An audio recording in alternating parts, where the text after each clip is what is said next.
శుభోదయం మిత్రులారా, వార్తా కథనాలపై విశ్లేషణ కార్యక్రమం టీజీటీవీ మార్నింగ్ న్యూస్ కు స్వాగతం. నేను మీ జర్నలిస్ట్ సత్య.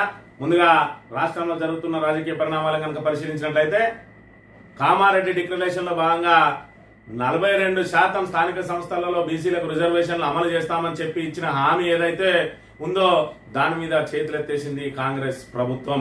ఇవాళ చూసుకున్నట్లయితే మరి ఇక్కడ ఏదైతే అసెంబ్లీలో బిల్లు పెట్టి మరి ఇక్కడ గవర్నర్ కు ఆర్డినెన్స్ పంపించి ఈ రోజు ఢిల్లీలోని జంతర్ మంతర్ లో మరి ఇక్కడ ధర్నా డ్రామాలు ఆడి ఇవాళంతా కూడా మేము చేయగలిగిందంతా చేసినామని చెప్పి బీసీలను బురిడి కొట్టించే ప్రయత్నం చేస్తా ఉన్నది. ఇక మరోవైపు చూసుకున్నట్టయితే నిన్న రోజున రేవంత్ రెడ్డి మాట్లాడిన మాటలు ఎంత హాస్యాస్పదంగా ఉన్నాయనంటే మరి ఇక్కడ రాహుల్ గాంధీని ప్రధానమంత్రిని చేసుకున్న తర్వాత బీసీ రిజర్వేషన్ అమలు చేసుకుంటారట. అంటే ఈ టర్మ్ లో బీసీలకు రిజర్వేషన్ అమలు కాదు అని చెప్పి చెప్పకనే చెప్పిండు. మరోవైపు చూసుకున్నట్టయితే ఉట్టికెగరలేనమ్మ స్వర్గానికి ఎగిరినట్టు ఇవాళ బీసీ రిజర్వేషన్లు అమలు చేయించడానికి అంతమంది ఎంపీల బలం ఉన్నా కూడా మరి ఇక్కడ కేంద్రం మీద ఒత్తిడి వేయలేకపోతున్నటువంటి ఈ కాంగ్రెస్ రేపటి రోజున బీజేపీని ఓడించి మరి ఇక్కడ ప్రధానమంత్రి సీట్లో కూర్చుంటామని చెప్పి కలలు గంటా ఉన్న పరిస్థితిని చూసినట్టయితే రేవంత్ రెడ్డి ఏ ఎండ కాగొడుగు ఏ రోటి పాట ఆ రోడ్డు కాడ వాడతారు అనే దానిలో నిన్నటి మాటలతోటి తెల్లమైంది. ఏది ఏమైనా మరి ఇక్కడ కాంగ్రెస్ పార్టీగా మరి ఇక్కడ అధికారంలోకి వచ్చిన తర్వాత ప్రభుత్వంగా కూడా ప్రజలను ఏ విధంగా మోసం చేసింది అనే దానికి ఈ బీసీ రిజర్వేషన్ అనేది తార్కాణంగా నిలుస్తుందని చెప్పడంలో అతిశయోక్తి లేదు. ఇక బంకచర్ల విషయానికి వస్తే బంకచర్ల కోసం ఏకంగా కాళేశ్వరాన్నే పనంగా పెడతా ఉన్నది అలా కాంగ్రెస్ ప్రభుత్వం. కాంగ్రెస్ ప్రభుత్వానికి ఏం కావాలి, బీఆర్ఎస్ బదనం కావాలి. మళ్ళీ ఏ విధంగా అయితే స్ట్రాంగ్ అవుతుందో ప్రజల గుండెల్లో పెనవేసుకొని పోతా ఉన్నదో ఆ బీఆర్ఎస్ ను దెబ్బ కొట్టాలంటే కాళేశ్వరం ప్రాజెక్టు మరి ఇక్కడ పూర్తి స్థాయిలో నిర్వీర్యం చేయాలి. మరోవైపు చూసుకున్నట్టయితే ఆంధ్ర గోటిగా నక్కల ఎదురు చూస్తున్న చంద్రబాబుకి ఏం కావాలి, మరి ఇక్కడ కాళేశ్వరం నిర్వీర్యమై ఆ ప్రాణహిత నీరంతా కిందికి వెళ్తే బంకచెర్ల ద్వారా ఒడిసి పట్టుకొని తన ఏదైతే పూర్తి స్థాయిలో రాష్ట్రం అంతటా కూడా నీటిని విస్తరింపజేయాలి, మూడో పంటకు నీళ్ళు ఇవ్వాలని ఆయన చూస్తా ఉన్నాడు. మరోవైపు కేంద్రంలో ఉన్న బీజేపీ మరి ఇక్కడ ప్రాణహిత నీటిని ఒడిసి పట్టుకొని కావేరి నదికి అనుసంధానం చేసి తమిళనాడుకు నీళ్లు తీసుకొని పోయి మరి ఇక్కడ ఏదైతే ఉనికి లేదు మరి బీజేపీ తమిళనాడులో ఉనికి కాపాడుకోవాలి. రేపటి రోజున ఈ నీళ్లు తాగునీరు సాగునీరు ఇచ్చి మరి తమిళులను ఆకర్షించుకొని బీజేపీ వైపు మరల్చుకోవడానికి ఇలా తెలంగాణను మరి ఇక్కడ సర్వనాశనం చేయడానికి కాంగ్రెస్ బీజేపీలు అదేవిధంగా టీడీపీ కుట్రలు అంతా ఉన్నాయి. అన్ని పక్షాలు కూడా కుట్రలు అంతా ఉన్నాయి. ఇవాళ తెలంగాణ ప్రాంత హక్కుల కోసం పోరాడే ఏకైక పార్టీగా నిలిచింది బీఆర్ఎస్. ఆ బీఆర్ఎస్ ను మరి ఇక్కడ అంతమొందించడానికి అన్ని శక్తులు కూడా ఏకమవుతా ఉన్నాయి. మరి ఇక్కడ వాళ్ళ విలువలకు తిలోదకాలు ఇచ్చి మరి ఇక్కడ ప్రత్యర్థులుగా ఉన్న వాళ్ళు కూడా ఒక్కటైతున్న పరిస్థితిని మనం ఇక్కడ ప్రధానంగా చూడాలి. వార్తా కథనాలను కనుక పరిశీలించినట్టయితే తుమ్మిడిహట్టిని పట్టుకొని గోదావరి ఇదొచ్చ తుమ్మిడిహట్టి ఎంపికపై తంత్రం లేదు, తర్కం లేదు, తలతిక్క సూత్రీకరణే అసాధ్యమని తెలిసిన కాంగ్రెస్ డొల్లవాదన. తుమ్మిడిహట్టి వద్ద బరాజు కట్టాలన్న నిపుణులు ఎవరో చెప్పేందుకు అక్కడ బరాజు కట్టడాన్ని సమర్థించిన కేంద్ర సంస్థలేవో వెల్లడించు. 152 మీటర్లకు ఒప్పందం జరిగిందంటూనే ఆ కాపీని బయట పెట్టరు. జల సంఘం సాధ్యం కాదన్న మహారాష్ట్ర ససెమిర్ అన్న అదే ధోరణి. ఛాత్రాలు వైల్డ్ లైఫ్ లో అనుమతులు రావని తెలిసి అదే విధానవాదన. కేంద్రంలో రాష్ట్రంలో 10 ఏళ్ల అధికారంలో ఉండి బరాజు కట్టలేదేం. మహారాష్ట్రలో కాంగ్రెస్ అధికారంలో ఉన్న తట్టడి మట్టి తీయలేదేం. 2014 దాకా తమిళనాడుపై కాంగ్రెస్ చేసింది ఏమిటి, ఇప్పుడు చేస్తున్నది ఏముంటది అని చెప్పి మరి ఇక్కడ చూసుకున్నట్టయితే ఏదైతే కాళేశ్వరాన్ని నిర్వీర్యం చేసి ఇలా కాళేశ్వరం ఉన్నంత కాలం కూడా మరి బీఆర్ఎస్ ఏదైతే జనం గుండెల్లో నుంచి తొలగించలేము కాబట్టి ఏదైతే కాళేశ్వరం ప్రాజెక్టునే తొలగించాలని చూస్తా ఉన్నది. ఇలా ఏ ప్రభుత్వం చేసినా కూడా ప్రజల సంక్షేమం కోసం భవిష్యత్ అవసరాల కోసం చేసే పనులను వెనుకొచ్చిన ప్రభుత్వాలు కొనసాగించాలి. కానీ ఇలా కాళేశ్వరాన్ని మరి ఇక్కడ దాన్ని పూర్తి స్థాయిలో నిర్వీర్యం చేయడానికి రేవంత్ రెడ్డి ప్రభుత్వం ప్రయత్నం చేస్తా ఉన్నది. ఆనాడు ఆంధ్ర పాలకులు తమ్మిడిహట్టి పేరుతోటి దాన్ని చక్రబంధంలో ఇరికిచ్చి ఆ ప్రాజెక్టును బయటకు రాకుండా లోపలికి పోకుండా కడుతున్నామని పేరు చెప్పి తెలంగాణ వాళ్ళను మరి ఇక్కడ ఏదైతే బుజ్జగించే ప్రయత్నం చేసి నీళ్ళని ఆంధ్రాకు తరలించకపోవడానికి ఏదైతే కుట్రలు వండినరో అదే కుట్రలో భాగస్వామ్యం కాబోతా ఉన్నది ఇలా రేవంత్ రెడ్డి ప్రభుత్వం. కాళేశ్వరంలో ఉన్న ఏదైతే ఒక పిల్లర్ గుంగిందో ఆ 7వ బ్లాక్ ను పూర్తి స్థాయిలో తొలగించి దాన్ని మరమ్మతు చేసి ఇలా కాళేశ్వరం ద్వారా మళ్ళా పూర్తి స్థాయిలో నీటినన్నింటినీ ఒడిసిపట్టుకునే అవకాశం ఉన్నా కూడా కన్నెపల్లి దగ్గర నుంచి ఇప్పటికి కూడా నీటిని లిఫ్ట్ చేసే అవకాశం ఉన్నా కూడా అన్నారం కూలిపోతుంది, సుందిల కూలిపోతుంది అని చెప్పి మరి దుష్ప్రచారం చేసిండ్రు. మేడిగడ్డలు ఏదైతే పిల్లర్ కొంగిందో ఆ కన్నెపల్లి నుంచి నీటిని ఎత్తుపోసే అవకాశం ఉంటుంది కాబట్టి అన్నారం మీద కూడా బురద చల్లిండ్రు, సుందిల కూడా మీద బురద చల్లిండ్రు. ఇలా చూసుకున్నట్టయితే వర్షాకాలం ఖరీఫ్ పంటలు కూడా ఎండిపోతున్న దుస్థితి తెలంగాణలో నెలకొన్నది అని అంటే దీనికి ప్రధాన కారణం ఏదైతే రేవంత్ రెడ్డి కుట్రల ఫలితమే, కాంగ్రెస్ ప్రభుత్వ కుట్రల ఫలితమే మంత్రులందరూ ఏం చేస్తా ఉన్నారయ్యా, చంద్రబాబు శిష్యునిగా రేవంత్ రెడ్డి ప్రయత్నాలు చేస్తా ఉన్నారంటే మంత్రులు అందిన కాడికి దండుకో, నీది నువ్వు చూసుకో అన్న చందంగా తెలంగాణ ప్రాంత ప్రయోజనాల కోసం ఒక్క మంత్రి కూడా ప్రయత్నం చేస్తలేడంటే ఇవాళ మనం ఏ దుస్థితిలో ఉన్నాం అనే విషయాన్ని ఒకసారి తెలంగాణ ప్రజానీకం ఆలోచన చేసుకోవాలి. తమ్మిడిహెట్టి దగ్గర 152 మీటర్ల ఎత్తులో అది కట్టడానికి అవకాశం లేదు అని చెప్పి మరి ఇక్కడ ఆ ముఖ్యమంత్రి ఇక్కడ కిరణ్ కుమార్ రెడ్డికి లేఖ రాసిండు. 148 అడుగుల ఎత్తులో కట్టినట్టయితే మనకు నీటిని మరి సరిపడా తీసుకునే అవకాశం లేదు. అయినప్పటికీ కూడా మరి ఇక్కడ ఈ రోజు చూసుకున్నట్టయితే తమ్మిడిహెట్టి జపం చేస్తా ఉన్నది కాంగ్రెస్ ప్రభుత్వం. ఇలా చిన్న పిల్లగానికి ఉన్న మరి నాలెడ్జ్ కూడా ఇవాళ వీళ్ళకు లేని పరిస్థితిని మనం ఇక్కడ గమనించాలి. ఏదైతే తమ్మిడిహెట్టి దగ్గర నీటి నిల్వలు ఏ పాటు ఉన్నాయని చెప్పి మరొక చిన్న కుర్రాన్ని అడిగినా కూడా చెప్పే పరిస్థితి ఉన్నది. అలా చూసుకున్నట్టయితే మరి ఇక్కడ ముక్కు పచ్చలారని చిన్నవాడు తమ్మిడిహెట్టి గురించి చెప్తున్నట్టయితే మొత్తం చెప్తున్నటువంటి ఈ చిచ్చర పిడుగు నేహాల్ని ఈరోజు తెలంగాణ ఇరిగేషన్ శాఖ మంత్రులు హరీష్ రావు ముందు ప్రదర్శించినటువంటి ఆ ప్రతిభ పాఠవాలను చూసిన తర్వాత ఆయనని ఈ ఇరిగేషన్ శాఖకు బ్రాండ్ అంబాసిడర్ గా కూడా నియమించడం జరిగింది. ప్రస్తుతం మనతో పాటు నేహాల్ ఉన్నాడు. హాయ్ నేహాల్, ఏంటి మీకు మొత్తం ఇరిగేషన్ ప్రాజెక్ట్ సంబంధించి మొత్తం తెలుసు కదా? ఏంటి మన ఫస్ట్ తుమ్మిడిహట్టి మెయిన్ కదా, కాళేశ్వరం ప్రాజెక్ట్ తుమ్మిడిహట్టి. అసలు తుమ్మిడిహట్టి హైట్ ఎంత? 148 మీటర్స్. మరి తుమ్మిడిహట్టి అంతకంటే 148 మీటర్స్ కంటే ఎక్కువ కట్టలేమా? కట్టలేము. ఎందుకు? ఏం సమస్య ఏంటి? మహారాష్ట్ర వాళ్ళ పొలము మునిగిపోతుంది, వాళ్ళ పొలాలు మునిగిపోయారు. ఇవాళ చిన్న పిల్లగాడు చెప్పిన అంశానికి కూడా ఇవాళ పీసీ ఘోష్ కమిషన్ కానీ ఇవాళ కాంగ్రెస్ ప్రభుత్వానికి కానీ తెలవడం లేదు. 152 మీటర్ల దగ్గర కట్టే అవకాశం ఉన్నదంటాడు. 152 మీటర్లు కనుక కట్టినట్టయితే అక్కడ ఉన్న మన చంద్రాపూర్ డిస్టిక్ లోని 22 గ్రామాలు మునిగిపోతాయి అని చెప్పి అక్కడ మహారాష్ట్ర తీవ్ర అభ్యంతరం తెలిసింది.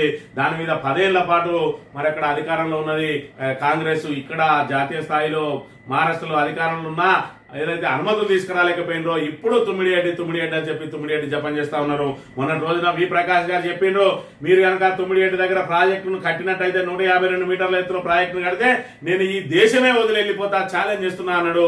దాని మీద సమాధానం లేదు. ఏదైతే కేవలం మళ్లీ రాబోయే ఎన్నికల్లో బీఆర్ఎస్ ను ఓడించడం కోసం ఇలా కాళేశ్వరాన్ని మరి ఇక్కడ పూర్తి స్థాయిలో నిర్వీర్యమైందని చెప్పి తుమ్మిడిహెట్టి పేరుతోటి నాటకం ఆడుతూ ఆ ప్రాజెక్టు కట్టేది లేదు, సచ్చేది లేదు. కానీ ఇలా ఈ ప్రాజెక్టు నిర్వీర్యం చేస్తూ ఒకవైపు రైతులను సర్వనాశనం చేస్తూ ఓట్ల రాజకీయం, ఓట్ల కోసం మరి ఇక్కడ ఏదైతే ప్రయత్నాలు చేస్తుంది, కుట్రలు పడుతా ఉన్నది మరి ఇక్కడ రేవంత్ రెడ్డి ప్రభుత్వం అనే విషయాన్ని మనం ఇక్కడ ప్రధానంగా గమనించాలి. ఇక్కడ చూసుకున్నట్టయితే అసలు ఏదైతే కాళేశ్వరం ప్రాజెక్టుకు అనుమతులే లేవు, కాళేశ్వరం ప్రాజెక్టు సిడబ్ల్యూసీ అనుమతి లేదు, అసలు కాళేశ్వరం ప్రాజెక్టు అనేది అక్కడ కట్టాల్సిందే కాదు, దానికి కేంద్రం అనుమతి లేదని చెప్పిండు. ఇవాళ ఏదైతే తాబేదార్ పత్రిక రేవంత్ రెడ్డి బూట్లు నాకే పత్రిక ఏదైతే ఉన్నదో తాబేదార్ పత్రిక ఆంధ్ర, మరి ఇక్కడ కుక్క పత్రిక ఇవాళ ఆ రోజే మరి ఇక్కడ ఇదే ఏబిఎన్ ఆంధ్రజ్యోతి ఛానల్లో వచ్చింది. మరి కాళేశ్వరం ప్రాజెక్టు గురించి ఒకసారి విన్నట్టయితే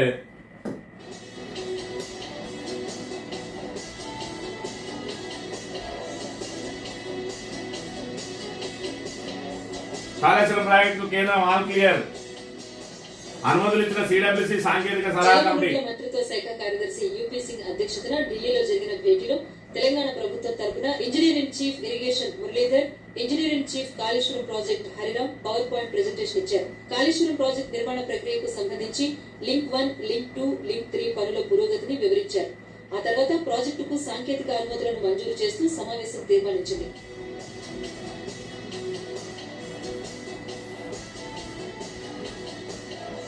ఈ ప్రాజెక్టు నిర్మాణానికి సంబంధించి ఇప్పటికే మొత్తం 9 కీలక అనుమతులు వచ్చాయి. తాజాగా సాంకేతిక సలహా కమిటీ కూడా గ్రీన్ సిగ్నల్ ఇవ్వడంతో కాళేశ్వరం ప్రాజెక్టుకు కేంద్ర జలవనరుల శాఖ నుంచి అన్ని అనుమతులు లభించినట్టయింది. అన్ని అనుమతులు లభించినాయని చెప్పి ఆ రోజునే మరి ఇక్కడ ఏదైతే వీళ్ళ వ్యతిరేక పత్రికనే ఆ రోజు కథనాలు రాసింది వాళ్ళ టీవీలో. ఇప్పుడు ఇంకా గగ్గోలు కొడతా ఉన్నారు, అసలు దానికి అనుమతులే లేవు, దానికి సిడబ్ల్యూసీ అనుమతి లేవు, కేంద్ర అనుమతి లేవని. ఇవాళ ఏదైతే పీసీ ఘోష్ కమిషన్ అక్కడ మరి ఇక్కడ తమ్మిడిహెట్టి నుంచి ఇక్కడ తీసుకొచ్చి మేడిగడ్డ దగ్గర ప్రాజెక్టు కట్టడాన్ని వ్యతిరేకించినట్టయితే అది తప్పు అని చెప్పి మరి ఇక్కడ రిపోర్ట్ ఇచ్చినట్టయితే కేంద్రాన్ని తప్పు పట్టినట్టు కాదా అని తెలంగాణ ప్రజానికం ఒకసారి ఆలోచన చేసుకోవాలి. ఈ విధంగా మాట మారుస్తూ మరి ఇలా కేవలం బీఆర్ఎస్ ను దోషి చేయడానికి కాంగ్రెస్, బీజేపీ వన్న కుట్ర ఫలితమే ఇది తప్ప ఇలా కాళేశ్వరం కనుక ఆ ఒక్క పిల్లర్ ఏదైతే సాంకేతిక లోపంతో కుంగిందో దాన్ని పునరుద్ధరించినట్టయితే ఈ రోజు రైతాంగం సస్యశ్యామలంగా ఉంటది. లేదంటే పంటలు ఎండిపోయి ఈ రోజున మళ్ళీ వాళ్ళు ఏదైతే ఉమ్మడి ఆంధ్రప్రదేశ్ లో ఏ విధంగా అయితే మరి కరువును ఎదుర్కొన్నారో అదే పరిస్థితులు మళ్ళీ ఇప్పుడు పునరావృతం కాబోతున్నాయి అనే విషయాన్ని మనం ఇక్కడ ప్రధానంగా చూడాలి. బనకచెర్ల కోసం మేడిగడ్డ పత్రం కాళేశ్వరం ప్రాజెక్టును అప్పగిస్తే నీళ్ళు ఇచ్చి చూపిస్తాం. చంద్రబాబు ప్రభుత్వాలతో వండి వచ్చిన రిపోర్టు. బాబు డైరెక్షన్ లో కేసీఆర్ బదనాం చేసే కుతంత్రం. స్థానిక ఎన్నికల లబ్ధి కోసం నివేదిక పేరుక రామాలు. కామారెడ్డి డిక్లరేషన్ దగా 420 హామీలతో మోసం మరోసారి వంచేందుకే జంతర్ మంతర్ ఫీట్లు నిప్పులు జరిగిన మాజీ మంత్రి జగదీష్ రెడ్డి అని చెప్పి మరి ఇక్కడ మేడిగడ్డను బదనాం చేయడం కేవలం బనకచెర్ల కోసమే. ఇవాళ అక్కడ కాళేశ్వరం నుంచి కన్నపల్లి నుంచి కనుక నీళ్లు ఎత్తిపోసినట్టయితే కిందికి నీళ్లు పోయే అవకాశం లేదు కాబట్టి మరి ఆ కిందికి నీళ్లు పోకపోతే వాళ్ళు బనకచెర్ల కట్టుకునే అవకాశం ఉండేది కాబట్టి అక్కడ ఏదైతే చంద్రబాబు నాయుడు వండి వార్చిన కథనాన్ని కమిషన్ రూపంలో పెట్టి ఇవాళ కాళేశ్వరాన్ని అదే విధంగా నిర్వీర్యం చేసి మన జల హక్కుల్ని పూర్తిగా ఫనంగా పెట్టి మరి ఇక్కడ రైతుల పొలాలను ఎండబెట్టడానికి ప్రయత్నం చేస్తా ఉన్నది. ఇవాళ కనుక దాన్ని కనుక కాళేశ్వరం ప్రాజెక్టును అప్పగిస్తే 3 రోజులలో నీళ్ళన్ని ఎత్తిపోసి చూపిస్తామని చెప్పి సవాల్ చేస్తా ఉన్నా కూడా ప్రభుత్వం ముద్దు నిద్రపోతున్న పరిస్థితిని మనం ఇక్కడ ప్రధానంగా గమనించాలి. ఇక పల్లెల్లో నీళ్ల కొట్లాట. కాళేశ్వరం జలాలియక కయ్యం పెడుతున్న సర్కార్. దేవాలయ నీళ్లు రాక రైతన్న అవస్థలు, పంటను కాపాడుకోలేక అష్ట కష్టాలు. తగినంత నీళ్లు లేక సర్కార్ తంపులు. కదలాపూర్ నుంచి మెట్పల్లి దాకా ఎస్ఆర్ఎస్పీ ఆయకట్టు ఎన్నుముఖం. గ్రామాల మధ్య మొదలైన నీటి ఘర్షణ. ఉమ్మడి రాష్ట్ర పరిస్థితులు పునరావృతం. దమ్మక్కపేట కాట్రపల్లి మధ్య వివాదం. నీళ్ల కోసం కర్రలతో కొట్టుకున్న రైతులు. చివరికి పోలీస్ స్టేషన్ పంచాయతీ ఏ విధంగా తయారైంది ఇలా పల్లె లోపల పరిస్థితి.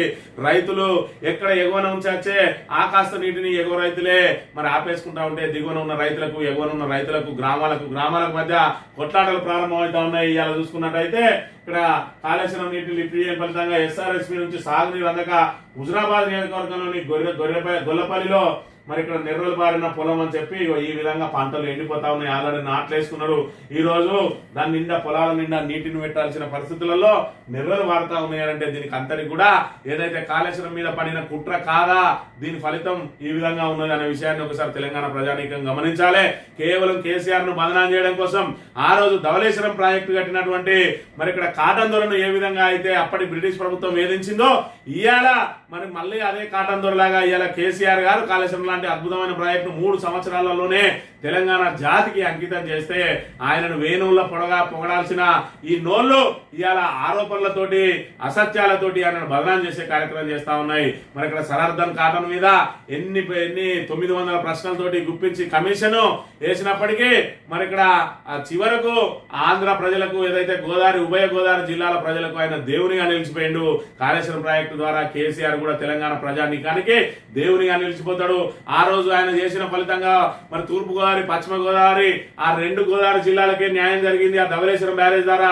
కానీ ఇలా కాళేశ్వరం ప్రాజెక్టు ద్వారా సగానికి పైగా మరి జిల్లాల్లో ఈ రోజు సగం ఏదైతే సుమారు 6 ఉమ్మడి జిల్లాల్లో మరి ఇక్కడ ఈ కాళేశ్వరం ఫలాలు అందుతూ ఉన్న పరిస్థితి. హైదరాబాద్ కు తాగునీరు అందుతున్న పరిస్థితి. ఎన్టీపీసీకి మరి ఇక్కడ కరెంటు తయారీకి వినియోగిస్తున్న పరిస్థితి.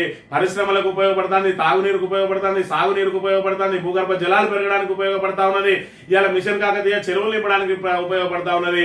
18 బ్యారేజీలు కలకాలాడడానికి ఇవాళ మేడిగడ్డ నుంచి మొదలు పెడితే ఎల్లంపల్లి వరకు ఉన్న ఈ బ్యారేజీలు అన్నింటినీ కూడా నీటిని ఎత్తిపోసి ఇవాళ ఏదైతే మరి ఇక్కడ ఏదైతే సాగర్ కాలువలు ఏ విధంగా అయితే మానేరు ఉన్నదో ఆ మిడ్ మానేరు గాని మరి ఇక్కడ లోయర్ మానేరు గాని ఈ మానేరులకు కూడా ఈ రోజు కలకలలాడుతా ఉన్నది. ఈ మానేరులు కూడా మత్తళ్లు పడతా ఉన్నాయి. ఎండాకాలంలో కూడా మత్తళ్లు పడ్డాయి అంటే అదంతా కాళేశ్వరం పుణ్యమే.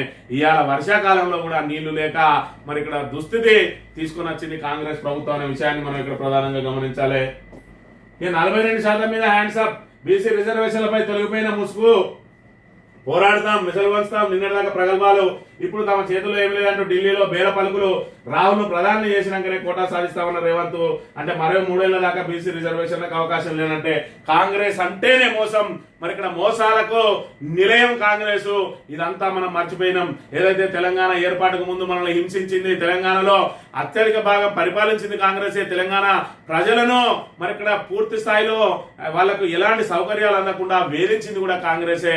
ఇదంతా కూడా మనం మర్చిపోయినాం. తెలంగాణ ఏర్పాటు తర్వాత మనం కొత్త సంసారం ఏదైతే స్టార్ట్ చేసినామో ఆ కొత్త సంసారంలో కాంగ్రెస్ లో పాత వాళ్ళందరూ సీమాంధ్ర నాయకులందరూ మరి సీమాంధ్రకు తరలిపోతే ఈ కాంగ్రెస్ కొత్త కాంగ్రెస్ ఇది మొదటిగాంచి ప్రారంభమైందని అనుకున్నాం. మరి అలా చూసుకున్నట్టయితే బీఆర్ఎస్ 10 సంవత్సరాల పాటు సుభిక్షంగా పరిపాలించి పారదర్శక పాలన అందిస్తే మరి ఇక్కడ ఏదైతే ఇటు అభివృద్ధి కార్యక్రమాలను ఇటు సంక్షేమ పథకాలను సమపాలలో అందిస్తూ మరి ఇక్కడ పారదర్శక పాలన అందించి మరి ఇక్కడ రైతును రాజును చేయడమే లక్ష్యంగా అనేక పథకాలు ప్రారంభించడంతో పాటు 24 గంటల కరెంటు, మరి సాగునీరు, అదే విధంగా మరి ఇక్కడ భూగర్భ జలాల పెంపు, సకాలంలో యూరియా, అదే విధంగా నాణ్యమైన విత్తనాలు, పండించిన ప్రతి గింజను కూడా మరి ఇక్కడ సకాలంలో కొనుగోలు చేసి రైతుకు వెన్నుదన్నుగా నిలిస్తే ఇవాళ కాంగ్రెస్ ఇచ్చిన ఏదైతే అబద్ధపు హామీలు, మరి ఇక్కడ కేసీఆర్ ఇస్తున్నటువంటి పథకాలకు మేము డబ్బులు ఇస్తామని చెప్పి రైతు బంధు 10,000 ఇస్తాడు, మేము రైతు భరోసా 15,000 ఇస్తామని చెప్పి, పండించిన ప్రతి గింజకు క్వింటాలకు 500 బోనస్ ఇస్తామని చెప్పి, మరి అదే విధంగా చూసుకున్నట్టయితే పెన్షన్లు 2,000, 4,000 ఇస్తామని, మహిళలకు 2,500 ఇస్తామని, స్కూటీలు ఇస్తామని చెప్పి నానా మరి ఇక్కడ ఏదైతే అమలు కాని హామీలన్నిటిని కూడా ప్రజలను రుద్ది, ప్రజల మీద రుద్ది, అరచేతిలో వైకుంఠం చూసి ప్రజలను మోసం చేసి నట్టేట ముంచిండ్రు.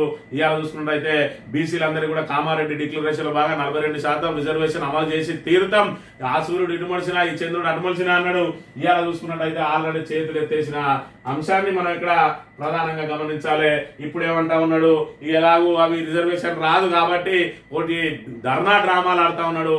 ఆ ధర్నా దగ్గర పోయి రాహుల్ గాంధీ ప్రధానమంత్రి చేసుకుంటాడట, ప్రధానమంత్రిని చేసినాక బీసీ రిజర్వేషన్ అమలు చేస్తాడట. రాహుల్ గాంధీ ప్రధానమంత్రి అయ్యేదన్నాడు, తెలంగాణలో ఏదైతే స్థానిక సంస్థల ఎన్నికల్లో బీసీ రిజర్వేషన్ అమలు అయ్యేదన్నాడు.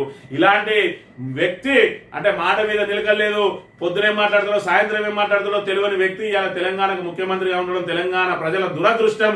మరి ఇక్కడ చూసుకున్నట్టయితే ఆయన ఏం మాట్లాడతాడో ఒకసారి విన్నట్టయితే, రాహుల్ గాంధీ గారిని ప్రధానమంత్రిని చేసి మేము రిజర్వేషన్ సాధించుకుంటామని చెప్పి ఈ సందర్భంలో మీ అందరికీ తెలియజేస్తున్నాను. అంటే 3 4 ఏళ్ల రాక ఈ రిజర్వేషన్లు రావు అని చెప్పి మరి బాజాప్తా ప్రకటించిండు రేవంత్ రెడ్డి. అంటే ఎట్టి పరిస్థితులలో ఇది అయ్యేది లేదు కాబట్టి రాహుల్ గాంధీ ప్రధానమంత్రి అయితేనే ఇవి వస్తాయి. రాహుల్ గాంధీ ఇంకొక 10 ఏళ్ళు ప్రధానమంత్రి కాకపోయినా ఇవాళ రిజర్వేషన్లు అమలు కావు అని చెప్పి మరి ఇక్కడ కుండ బద్దలు కొట్టిండు. మరి రాహుల్ గాంధీని ప్రధానమంత్రిని చేస్తారట. గతంలో ఏమన్నాడో ఇదే మనిషి రాహుల్ గాంధీ గురించి కూడా ఏం మాట్లాడిండో ఒకసారి విన్నట్టయితే,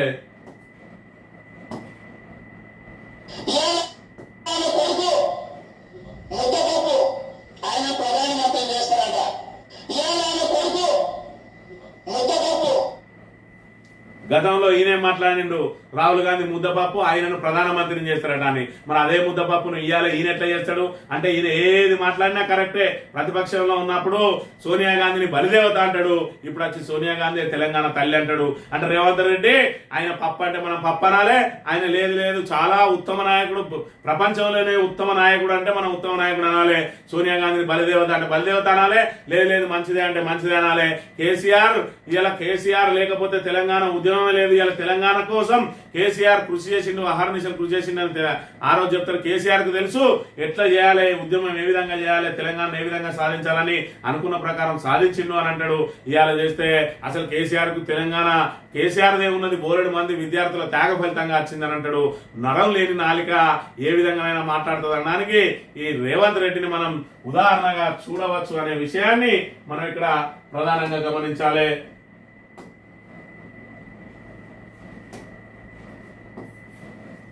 తెలంగాణను దోచుకుంటున్న 20 మంది సీమాంధ్ర పెట్టుబడిదారులు, భూములు, కాంట్రాక్టులు ఇసుక లోటి టైం వచ్చినప్పుడు బండారం బయటపెడతా 3.5 ఏళ్లే. రేవంత్ ముఖ్యమంత్రి ప్రతిపక్షాన్ని తిట్టడం తప్ప చేస్తున్నది ఏమిటి?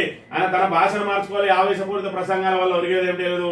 అహంకారపూరిత పాలన మంచిది కాదు. సోషల్ మీడియాపై సీఎం తీరు సరిగా లేదు. మరి ఇక్కడ చూసుకున్నట్టయితే సొంత పార్టీ ఎమ్మెల్యేలే తిరగబడతా ఉన్నారు. కారణం ఏదన్నా కానివ్వండి, ఆయనకు మంత్రి పదవి రాలేదనా, లేదంటే అక్కసున్నదనా, లేదంటే ఈయనకి ఇచ్చిన మాట ఏదైతే తన మిత్రుడు చామల కిరణ్ కుమార్ రెడ్డిని ఎంపీగా చేయి, నీకు మంత్రి పదవి ఇచ్చే బాధ్యత నాదే అని చెప్పి ఏదైతే హామీ ఇచ్చిండో దానికి కడుపు మండి మాట్లాడుతున్నా ఏం మాట్లాడుతున్నా కానీ ఈయన మాత్రం నిజాలే మాట్లాడుతూ ఉన్నాడు. ఇవాళ సోషల్ మీడియా ద్వారా అధికారంలోకి వచ్చి అదే సోషల్ మీడియాని ఏ విధంగా తిడతా ఉన్నాడో మనం ఇక్కడ చూస్తా ఉన్నాం. అధికారంలో ఉన్నప్పుడు ఓ రకంగా, ప్రతిపక్షంలో ఓ రకంగా మాట్లాడతాడు. ఇవాళ తన చేతగాని తనాన్ని కప్పిపుచ్చుకోవడానికి ఏ విధంగా ఆయన తీవ్రమైన వ్యాఖ్యలు, ఇంకా కూడా ఒక అధికార పక్షంలో ఉన్నా అనే మాటలు మర్చిపోయి మరి నోటికి వచ్చినట్టు బజారు భాషతో ఏ విధంగా మాట్లాడుతున్నాడో ఒకసారి గమనించినట్టయితే, జంతర్ మంతర్ల డ్రామా చేస్తున్నాడు. నేను అడగదలుచుకున్న మా బలహీన వర్గాల సోదరులు, అయ్యా మన దీక్ష వాళ్ళకు ఒక డ్రామాలాగా కనిపిస్తుంది. గంటలు మాట్లాడకుండా ఆ గంటలు అనే స్పీచ్ తక్కువ చేసి పని మీద ఎక్కువ శ్రద్ధ చూపిస్తే మంచిదని చెప్పి నా సలహా. ఆయన పేరే డ్రామాలో. డ్రామా నీ ఇంట్లో నీ ఒంట్లో ఉంది, నీ రక్తంలో ఉంది. ప్రతిపక్షాలను తిట్టి ప్రజలందరూ అసహించుకుంటున్నారు. మీరేం చేస్తారో చెప్పండి, మీరు ఇచ్చిన మాట నిలబెట్టుకోండి. కానీ ఊరికే 20 నెలల నుంచి మరి సేమ్ మాకు డ్రామాలు అవసరం లేదు, చిత్తశుద్ధి ఉంది. గ్రామాల్లో అభివృద్ధి నోచుకోలేక 20 నెలల నుంచి భయంకరమైన పరిస్థితులు ఉన్నారు. కాబట్టి నువ్వా దిక్కుమాలోడా మా చిత్తశుద్ధిని ప్రశ్నించేది? నీ దిక్కుమాల మాటలు, నీ దివాళకోరు విధానం పండకేసి కొట్టినా. ముఖ్యమంత్రి రేవంత్ రెడ్డి గారికి కూడా నా సూచన ఏంటంటే, ఈ కాంగ్రెస్ పార్టీ ఎమ్మెల్యేగా మీ భాష మార్చుకొని, మీ హవభావాలు మార్చుకొని, తక్కువ మాట్లాడి ఒక ముఖ్యమంత్రి గురించి సొంత పార్టీ ఎమ్మెల్యేనే చెప్తాడు. ఇంకా కూడా చేతగాంతనాన్ని కప్పిపుచ్చుకోవడానికి ఎదురుదాడి చేస్తేనే, బూతులు మాట్లాడితేనే మనం వాళ్ళను అధిగమించవచ్చు, ప్రజల దృష్టిని మరల్చవచ్చు అని చెప్పి ఇంకా కూడా అదే మూస పద్ధతిని అవలంబిస్తా ఉన్నాడు రేవంత్ రెడ్డి. ఇప్పటికే జనాలు ఈసరించుకుంటా ఉన్నారు, సొంత పార్టీ ఎమ్మెల్యేలే ఈసరించుకుంటా ఉన్నారు. ఇంకా సమాధానం చెప్పాల్సిన 42% రిజర్వేషన్ అమలు చేయడం కోసం అని చెప్పి ఆ సూర్యుడు ఇటు మొలిచినా ఈ సూర్యుడు అటు మొలిచినా అని చెప్పిన రేవంత్ రెడ్డి ఇవాళ పోయి ధర్నాల డ్రామాలు కాకపోతే ఏంటి, అది నీ డ్రామా కదా రేవంత్ రెడ్డి? అసలు నీ మాటకు విలువ ఉన్నదా? నిన్ను చూసేవాడు ఓటేసిండు. ఇవాళ చూసుకున్నట్టయితే తెలంగాణ ప్రజానికం ఏదైతే ఉన్నదో ఆశకు పోయినరు. అదే విధంగా ఏదైతే 10 సంవత్సరాల పాటు ఉన్న వాళ్ళు మరి అక్కడ వాళ్లకు ఈ వచ్చే వాళ్ళు ఇంకింత ఎక్కువ ఇస్తారు కావచ్చు అనుకున్నారు. కానీ మీ చేతగాంతనం 4 రోజులు చూస్తే తప్ప ప్రజలకు అర్థం కాలే. ఇవాళ పల్లెటూళ్ళకు పోయినా, పట్టణాలలో పోయినా మీ పరిపాలన గురించి ఈసడించుకోవడం కాదు, ఉమ్మేస్తా ఉన్నారు. ఎవరి ముందటన్నా మైకు పెడితే ఆ మైకులో తిట్టు తిట్టకుండా తిడుతా ఉన్నారు. తెలంగాణ ఏదైతే తెలుగు భాషలో ఇన్ని తిట్లున్నాయా అని చెప్పి తెలుగు ప్రజలందరూ ఆశ్చర్యపోయే విధంగా నిన్ను తిట్టని వ్యక్తి లేడు అని అంటే మరి ఇక్కడ నీ సొంత పార్టీ ఎమ్మెల్యేలు కూడా మొదలుపెట్టిండ్రు. ముందుగా నీ సొంత పార్టీ ఎమ్మెల్సీ మొదలుపెట్టిండు తీర్మార్మాలన, ఆ తర్వాత రాజగోపాల్ రెడ్డి, ఇక సంఖ్య పెరుగుతూ ఉంటది. ఇప్పటికే బనకచెర్ల విషయంలో మంత్రులందరూ కూడా డివైడ్ అయిపోయినరు, ఎవరికి వారైపోయినరు. ఇవాళ తెలంగాణను మోసం చేయడానికి రేవంత్ రెడ్డి ప్రయత్నం చేస్తా ఉన్నాడు. చంద్రబాబును జోకడానికి ఆయన ప్రయత్నం చేస్తే మనం ఎందుకు, కాంగ్రెస్ ఎందుకు దోషిగా మారాలి? అసలు బనకచెర్లకు కాంగ్రెస్ కి ఏం సంబంధం? ఖచ్చితంగా తెలంగాణ ప్రాంత ప్రయోజనాల కోసమే మనం కొట్టాడాలి. కానీ ఇప్పుడిప్పుడే మంత్రులందరూ కూడా ఒక్కటైతా ఉన్నారు. ఏదైతే మరి కొత్తగా వచ్చిన ఏదైతే అసలు కాంగ్రెస్ వాళ్ళు, కొత్త కాంగ్రెస్ వాళ్ళకి మధ్యలో వైరం ప్రారంభం కాబోతా ఉన్నది. ఇలా కొత్త వాళ్ళందరికీ కూడా మంత్రి పదవి ఇచ్చినని చెప్పి ఇలా రాజగోపాల్ రెడ్డి ఫైర్ అవుతా ఉన్నాడు. ఆయన కారణం ఏదైనా కూడా నీ మీద తిరుగుబాటు జెండా అయితే ఎగిరేసిండు, ఒక ఎమ్మెల్సీ ఎగిరేసిండు, ఒక ఎమ్మెల్యే ఎగిరేసిండు. రాబోయే రోజులలో మంత్రులు కూడా బాహాటంగా నీ మీద ఇదే మాట్లాడే అవకాశం ఉంటుంది. ఎందుకంటే ఇప్పటికే కాంగ్రెస్ సర్వనాశనం అయిందని చెప్పి వాళ్ళు మదన పడుతున్న పరిస్థితిని మనం ఇక్కడ ప్రధానంగా గమనించవచ్చు. ఈ సాక్షి దినపత్రిక విషయానికి వస్తే, బీసీ రిజర్వేషన్ల పెంపును ఆమోదించుకుంటే మోదీని గద్దె దించుతామట రేవంత్ రెడ్డి పలికే ప్రగల్భాలు ఈ విధంగా ఉన్నాయి. మోడీని గద్దె దించుతట్టుంటే గద్దె దించితే రాహుల్ గాంధీ కదా ప్రధానమంత్రి అయ్యేది. అంటే ఆయన బీసీ రిజర్వేషన్ కనుక తమను ఒప్పుకుంటే గద్దె దించుడు మానేస్తావా? రేపటి నుంచి ఏదైతే నెక్స్ట్ ఎలక్షన్లలో పోటీ చేసిన బంద్ చేస్తుందా మీ కాంగ్రెస్ ఇట్లా? అంటే మీ లక్ష్యం మీరు ప్రధానమంత్రి, మీరు అధికారం చేపట్టడం కాదా? అంటే రిజర్వేషన్ ఇవ్వకుంటే మోడీని గద్దె దిస్తాడా? మోడీని గద్దె దించే అవకాశమే నీ చేతులు ఉన్నాక ఇవాళ ప్రధానమంత్రిగా మరి ఇక్కడ రాహుల్ గాంధీ ఎందుకు పెట్టలేకపోయినావు? మోడీని గద్దె దించే అవకాశం నీ చేతులుంటే ఎందుకు గద్దె దించలేవు? నీకు ఇవాళ నీ పీఠంగా కాపాడుకోవడానికి మోడీని అడ్డం పెట్టుకుంటా ఉన్నావు. ఇవాళ చంద్రబాబు నాయుడుకు సంకనాక్తావు. ఇంకా ఈ ప్రగల్భాలు ఎందుకు? ఉట్టికెగరలేనమ్మా స్వర్గానికి ఎగిరింది అన్నట్టు మోడీని గద్దె దించుతున్నట్టు ఈయనెంత, ఈయన లక్ష్యం ఎంత, నువ్వు పట్టుకొచ్చి 8 ఎంపీలతోటి మరి ఇక్కడ మోడీని గద్దె దించే అంత కెపాసిటీ ఉన్నదా నీ దగ్గర? ఇవాళ తుమ్మి తుడిపోయే ముక్కు మీద నువ్వు కూర్చొని ఉన్నావు. ఇవాళ 4 కాళ్ళను 4 పట్టుకొని నువ్వులాడుతా ఉన్నారు. అధిష్టానం రేపటి రోజున ఏదైనా సరైన నిర్ణయం తీసుకోకపోతే ఎవరికి వాళ్ళే కుక్కలు నింపిన విస్తరణ చేసి నిన్ను ఏకాకి చేయడానికి ప్రయత్నం చేస్తా ఉంటే నువ్వు వెంటనే ఇండియాలోకి చేపు కావడానికి అన్ని దారులు సక్రమం చేసుకుని సమంగా మరి పూర్తి స్థాయిలో దానికి లైన్ క్లియర్ చేసుకుని నువ్వు కూర్చొని ఉన్నావు. నీ బ్లాక్ మెయిల్ రాజకీయాలకు ఇవాళ కాంగ్రెస్ అధిష్టానం భయపడతా ఉన్నది తప్ప నువ్వు మోడీని పీకేదేవి లేదనే విషయాన్ని ఒకసారి అర్థం చేసుకోవాలి. ఇక పేలిన ట్రంప్ టారిఫ్ భారత్ పై మరో 25% టారిఫ్ మోగించిన అమెరికా అధ్యక్షుడు అని చెప్పి మరి ఇది ట్రంప్ కు పిసలేసిందా లేదంటే మరి ఇక్కడ ఏదైతే నేను మళ్ళీ సచ్చేదిలే అని చెప్పి ఇక్కడ రేవంత్ రెడ్డిని అక్కడ ట్రంప్ ను మరి ఇక్కడ పోల్చి చూసుకున్నట్టయితే ఇద్దరే ఉన్నట్టున్నారు. ఒకరికొకరు సాటి అన్న చందంగా ఉన్నారు. ఏం మాట్లాడతారో ఏం చేస్తారో తెలియని పరిస్థితులలో రేవంత్ రెడ్డి తెలంగాణ ఆగం చేస్తా ఉంటే మరి ఇక్కడ ట్రంప్ అమెరికాను కూడా ఆగం చేసే పరిస్థితి ఉన్నదనే విషయాన్ని మనం ఇక్కడ గమనించాలి. ఆంధ్రజ్యోతి విషయానికి వస్తే తడాకా చూపిస్తాం, బీసీ రిజర్వేషన్లకు ఆమోదం తెలియకపోతే ప్రధాని మోడీని గద్దె దింపుతాం, ఒకవేళ ఆమోదం తెలిపితే ఎప్పటికైనా ప్రధాని ఉంచుతావా అని చెప్పి కూడా మరి ఇక్కడ సోషల్ మీడియా వేదికగా పెద్ద ఎత్తున ప్రశ్నలు అవుతున్నాయి. తడాకా చూపిస్తారట, మోడీని దించు, నీకు దమ్ముంటే మోడీని గద్దె దించు, ఇలా రాహుల్ గాంధీకి, లేదంటే నువ్వు రాజీనామా చేయి. ఇలాంటి ప్రగల్భాలు ఏదైతే తెలంగాణ ప్రజల చెవులను సంతోషపెట్టి మా రేవంత్ రెడ్డి పెద్ద మునగాడు, ప్రధాని మోడీనే గద్దెదించుతున్నారట అని చెప్పి మరి ఇక్కడ ఏదైతే ఊకదంపుడు మాటలు ఇలా సోషల్ మీడియాలో ఒక్కొక్కటి పెద్ద పెద్ద పోస్టులు పెడతాడు. తీరా టైం కానీ ముఖం చూస్తే మరి వాడిని పట్టుకుందాం అని పోతే ఆడు గంప కింద జాక్కుంటాడు. అసంట ప్రగల్భాలు వాళ్ళకేదాకా మరి ఇక్కడ ఈయన చూసుకున్నట్టయితే అలాంటి రాజకీయ నాయకుల్లో ఈయన మొదటిగా వస్తాడు. ఈయన నోట్ల ప్రగల్భాలే తప్ప ఈయన పీకేదేం లేదనే విషయాన్ని అయితే తెలంగాణ ప్రజలకు పూర్తి స్థాయిలో అర్థమైన అంశాన్ని మనం ఇక్కడ ప్రధానంగా గమనించాలి. 80 మంది శిశువుల వృక్కిరేమాట పిల్లలు లేని దంపతులతో సృష్టి చెలగాటం.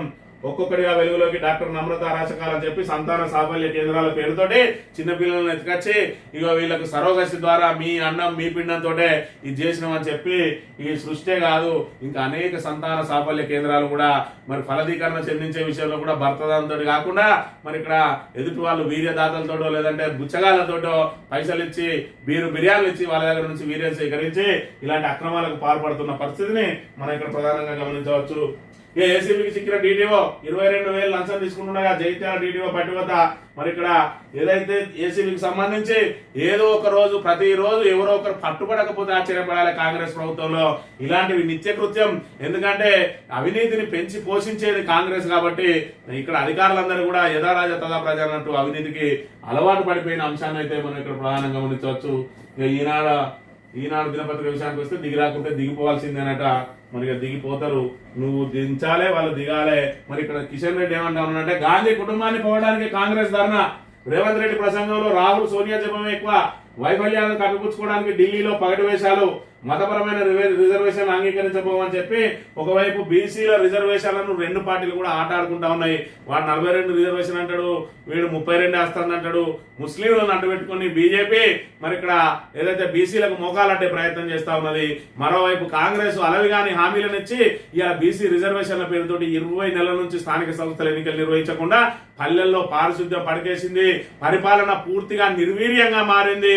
ఇవాళ దుర్గంధం వ్యాపిస్తా ఉన్నది. దోమలు పెద్ద ఎత్తున విస్తరిస్తా ఉన్న దోమలకు మందు కొట్టడానికి కూడా డబ్బులు లేని పరిస్థితి, వీధి దీపాలు పెట్టలేని పరిస్థితి. ఒకవైపు కేంద్రం నుంచి రూపాయి నిధులు రావడం లేదు, మరోవైపు రాష్ట్రం కూడా నిధులు విధిస్తలేదు.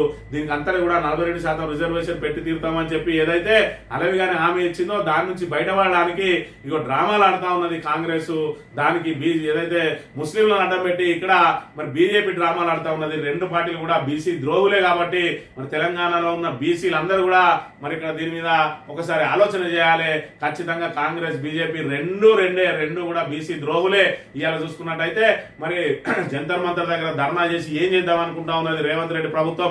అవుతుందా కాదా అన్నది చర్చలతోటి మరి పెద్దన్నేనే మరి పెద్దన్న దగ్గర పోయి బీసీ రిజర్వేషన్ ఇస్తారా ఇలా ఏదో ఒకటి తెలుసుకొని మరి ఇక్కడ నువ్వు ఏ స్టాండ్ మీద పోవాలనుకున్నావు ఆ స్టాండ్ మీద పోక ఏదైతే చదరంగం ఆడుతా ఉన్నారు. ఈయన కోర్టును తీసుకుపోయి వాళ్ళ కోట్లు అయితే వాళ్ళు తీసుకొచ్చి ఈయన కోట్లు వేసి బీసీలను ఇరుపక్షాలు ఆడుకుంటా ఉన్నాయి. ఫుట్బాల్ ఆడినట్టు ఆడుతా ఉన్నాయి. మరోవైపు స్థానిక సంస్థల ఎన్నికల కోసం ఆశావాహులందరూ ఎదురు చూస్తా ఉన్నారు. మరోవైపు పల్లెల్లో మరి ఇక్కడ పాలన పడికేసి పూర్తి స్థాయిలో నిర్వీర్యంగా మారి ఇవాళ సెక్రటరీలు ఓ సాగు చేస్తా ఉన్న విషయాన్ని ఇప్పటికన్నా ప్రభుత్వం మంత్రులు గుర్తించి అది ఏదైతే 42% మీకు ఎలాగూ చేత కాదు కాబట్టి కేసీఆర్ ఇచ్చిన రిజర్వేషన్లే దాని ప్రకారమే అమలు చేసి చక్కగా ఎలక్షన్లో పోయి కనీసం పల్లెల పాలన గాడిన పెట్టాల్సిన బాధ్యత ప్రభుత్వం మీద ఉందని కోరుతూ ఇది ఈ రోజు మార్నింగ్ న్యూస్. తిరిగి రేపు వెళ్తాం. Thank you very much.